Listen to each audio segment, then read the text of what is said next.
બોટાદ જિલ્લાના સાળંગપુર કષ્ટભંજન હનુમાનદાદા મંદિરે દિવાળીના પર્વ નિમિત્તે દર્શનાર્થે ભારે ભીડ જોવા મળી।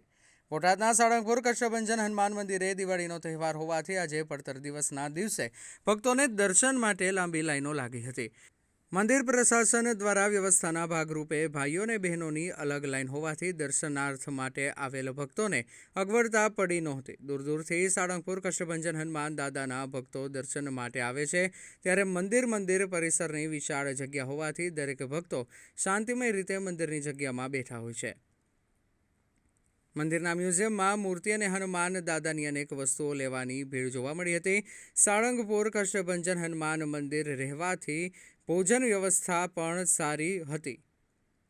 ભોજન વ્યવસ્થામાં આવેલ તમામ શ્રદ્ધાળુઓને ભોજન પ્રસાદ વ્યવસ્થિત મળી રહે તેવી વ્યવસ્થા મંદિર પ્રશાસન દ્વારા કરવામાં આવી હતી। આજનું ભોજન મહાપ્રસાદ, દાળ ભાત, સબ્જી અને રોટલી। સાળંગપુર કષ્ટભંજન હનુમાન મંદિર દેવસ્થાન ટ્રસ્ટ દ્વારા જેના અન્ન ભેળા તેના મન ભેળા તે સૂત્રને સાર્થક કરી બતાવ્યું હતું। સવારથી જ પાર્કિંગ પણ ફૂલ હતા, તેમ છતાં પણ શ્રદ્ધાળુઓને કંઈ તકલીફ ન પડે એ રીતની વ્યવસ્થા સાળંગપુર કષ્ટભંજન મંદિર ટ્રસ્ટ દ્વારા કરવામાં આવી હતી। સાળંગપુર કષ્ટભંજન દેવના દર્શન કરીને શ્રદ્ધાળુઓએ ધન્યતા અનુભવી હતી। Report news of Patan, Rajubhai D Patel.